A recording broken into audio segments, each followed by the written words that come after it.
కరుణాకర్ రెడ్డి, ఆయన తిరుపతి మాజీ ఎమ్మెల్యే గారు. ఆయన గోశాలలో ఆవులు చనిపోతున్నాయి, అన్యాయంగా ఉందని అసత్య ప్రచారాలు చేస్తున్న పరిస్థితి అందరూ కూడా తెలిసిన విషయమే. అసలు నాస్తికుని టీటీడీ చైర్మన్ చేయడం వైఎస్ఆర్సీపీ చేసినటువంటి పాపం అని చెప్పి నేను తెలియజేస్తున్నాను. ఆయన టీటీడీ చైర్మన్ అయిన తర్వాత టికెట్లు ఎన్నో అమ్ముకున్నటువంటి మాట వాస్తవం కాదని అడుగుతున్నా. అట్లాగే బస్సు టికెట్ల వెనకాల అన్ని మత ప్రచారాలు, వాళ్ళ ఫొటోస్, వేరే దేవుళ్ళ ఫొటోస్ వేసి టికెట్ ఇచ్చిన మాట వాస్తవం కాదని నేను అడుగుతున్నా. అలాగే పింక్ డైమండ్ పోయిందని చెప్పి తీసారని చెప్పి అసత్యపు ఆరోపణలు చేసింది వాస్తవం కాదని తెలియజేస్తున్నా. అలాగే ప్లాస్మా టీవీ కుంభకోణం జరిగింది వాస్తవం కాదని తెలియజేస్తున్నా. అలాగే మంగళసూత్రాల కుంభకోణం జరిగింది వాస్తవం కాదా అని చెప్పి నేను అడుగుతున్నా. అలాగే ఆయన చైర్మన్ అయినప్పటి నుంచి కానీ తర్వాత చైర్మన్ అయిన తర్వాత కానీ ఆంధ్ర రాష్ట్ర ప్రజలందరికీ తెలుసు ఏ విధంగా లడ్లు ఏ విధంగా ఉన్నాయి, ప్రసాదాలు ఏ విధంగా ఉన్నాయి. లడ్లో కలిపి నెయ్యి కూడా అవినీతిమయం చేసిన పెద్ద మనుషులు వైఎస్ఆర్సీపీ నాయకులు అని చెప్పి నేను తెలియజేస్తున్నా. అట్లాగే ఈరోజు అక్కడ ఆవులు బ్రహ్మాండంగా ఉంటే ఏదో 1-2 చనిపోతే మొత్తం చనిపోయినాయి, అన్యాయం అసత్య ప్రచారం చేయడం నిజంగా చాలా దారుణ పరిస్థితి. ఈరోజు అక్కడ ఆవుల్ని పర్యవేక్షించేందుకు, గోమాతలను పర్యవేక్షించేందుకు దాదాపు 266 మంది పైగా సిబ్బంది అక్కడ పనిచేస్తున్నటువంటి మాటను కూడా ఒకసారి గుర్తు చేస్తున్నా అని చెప్పి నేను తెలియజేస్తున్నాను. అంటే వైఎస్ఆర్సీపీ నాయకులు ఏమి చేయలేక ఏదో ఒకటి చేయాలా, తెలుగుదేశం పార్టీకి, ఎన్డీఏ కూటమికి మంచి పేరు వస్తుందనే ఉద్దేశంతో సాక్షాత్తు దేవుడిపైనే రాజకీయాలు చేయడం అనేది ఎంతవరకు సమంజసం అని చెప్పి నేను అడుగుతున్నాను. గతంలో ఇవి 7 కొండలు కాదు, ఇది 5 కొండలే అని వైఎస్ఆర్సీపీ నాయకులు చేసినటువంటి ప్రచారాన్ని కూడా ఒకసారి గుర్తు చేస్తున్నా అని చెప్పి నేను తెలియజేస్తున్నా. భూమాన కరుణాకర్ రెడ్డి గారు, ఇలాంటి అసత్యపు ప్రచారాలని ప్రజలు నమ్మరు. ఎందువల్లంటే మీరు ప్రసాదాల్లో కూడా కల్తీ చేసి, ప్రసాదాలు కూడా నాణ్యత లేకుండా చేసినటువంటి పెద్ద మనుషులు ఉన్నారంటే మీరే అని చెప్పి మేము తెలియజేస్తున్నాం. అట్లాగే శ్రీవాణి ట్రస్ట్ ఒకటి పెట్టి దాని ద్వారా వేల కోట్ల రూపాయలు అర్జించిన విషయం కూడా ఒకసారి గుర్తు చేస్తున్నాం అని చెప్పి మేము తెలియజేస్తున్నాం. అసలు ఏంటంటే దేవుడి నగలు కిందకి తీసుకొచ్చి మార్చేశారని కూడా ప్రచారం ఉంది అప్పట్లో కరుణాకర్ రెడ్డి గారు చైర్మన్గా ఉన్నప్పటి నుంచి కూడా నేను తెలియజేస్తున్నా. ఇన్ని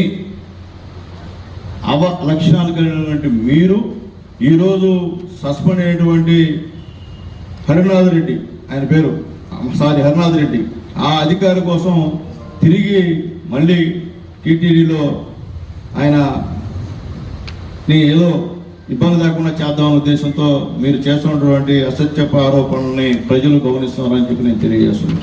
ఈరోజు కరుణాకర్ రెడ్డి గారికి ఒకటి తెలియజేస్తున్నా. మీరున్నప్పుడు తిరుమల ఏ విధంగా ఉండింది, ఎన్డీఏ కూటమి వచ్చిన తర్వాత తిరుమల ఏ విధంగా ఉందో సాధారణ భక్తుల దగ్గర నుంచి విఐపి భక్తుల వరకు అందరికీ తెలుసు అని చెప్పి నేను తెలియజేస్తున్నాను. ఆ రోజు అక్కడ ఉన్న మెయింటెనెన్స్, ఈ రోజు అక్కడ ఉన్న మెయింటెనెన్స్ కూడా తేడా కొన్ని కోట్ల రెట్లు మేము బ్రహ్మాండంగా ఈరోజు ఈ ఎన్డీఏ గవర్నమెంట్ చేస్తుందని చెప్పి మేము తెలియజేస్తున్నాం. అట్లాగే మీరు చివరికి దేవుణ్ణి కూడా వదలకుండా మీరు నీచపు రాజకీయాలు ఈరోజు చేస్తున్న విషయాన్ని కూడా ఒకసారి గుర్తు చేస్తున్నా అని చెప్పి నేను తెలియజేస్తున్నాను.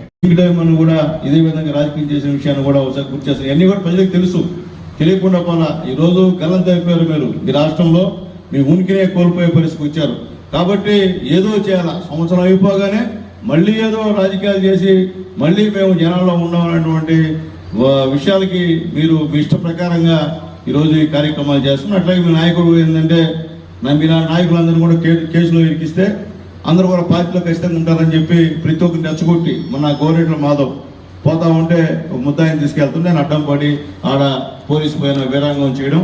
అట్లాగే మీ నాయకులు ఎక్కడికెక్కడ గందరగోళంగా నీచపు మాటలు ప్రెస్లో పెట్టి మాట్లాడడం కూడా మేము ఖండిస్తున్నామని చెప్పి మేము తెలియజేస్తున్నాం. అంటే గతంలో కొన్ని రాజకీయ పార్టీలు ఈ విధంగా చేసుకుంటాయి. అంటే కార్యకర్తలు వెళ్ళిపోతున్నప్పుడు వాళ్ళని ఈదులో పంపించి ఏదో ఒకటి మాట్లాడి పోలీసులపైనో, రెవెన్యూ వాళ్ళపైనో, ప్రజలపైనో తిరుగుబాటు చేయించి వాళ్ళపైన కేసులు బుక్ చేస్తారు. అంటే కేసులు బుక్ చేసి ఇచ్చినట్టు అదే పార్టీ పడి ఉంటారని ఆ యొక్క పరిస్థితి ఈరోజు వైఎస్ఆర్సీపీ నాయకులు చేస్తున్నారని చెప్పి నేను తెలియజేస్తూ, భూమాన కరుణాకర్ రెడ్డి గారు, మీ గురించి అందరికీ తెలుసు. మీరు గతంలో ఏ విధంగా శ్రీ వెంకటేశ్వర స్వామి గారి గురించి ఏ విధంగా అసత్యంగా మాట్లాడారో, ఏ విధంగా ఎన్ని పోస్టులు పెట్టారో, మీరు నాస్తికుని చెప్పి నాకు భక్తి లేదు, నేను దేవుడిని నమ్మనని చెప్పినటువంటి నీలాంటి ఆయనకి ఆ రోజు చైర్మన్ ఇచ్చిన జగన్మోహన్ రెడ్డి గారిది కూడా పెద్ద తప్పు అని చెప్పి మేము తెలియజేస్తూ, దయచేసి ఇక మీదట అవాకులు చవాకులు పెడితే హిందువులందరూ కూడా నీకు బుద్ధి చెప్పేదానికి సిద్ధంగా ఉండాలని చెప్పి భువన్ కరుణాకర్ రెడ్డి గారికి మళ్ళీ మళ్ళీ తెలియజేస్తూ, నోరు దగ్గర పెట్టుకొని మాట్లాడమని చెప్పి తెలియజేస్తూ, హిందువుల యొక్క సెంటిమెంట్ని మీరు దెబ్బతీయకుండా మీరు గౌరవంగా హుందాతరంగా మెలగాలని చెప్పి మిమ్మల్ని కోరుకుంటూ, మరొక్కసారి ఇలాగే మాట్లాడితే ప్రజలే మీకు హిందువులే నీకు బుద్ధి చెప్తారని చెప్పి తెలియజేస్తాం. మరిన్ని అప్డేట్స్ కోసం మన HN9 టీవీ ఛానల్ ని సబ్స్క్రైబ్ చేసుకోండి.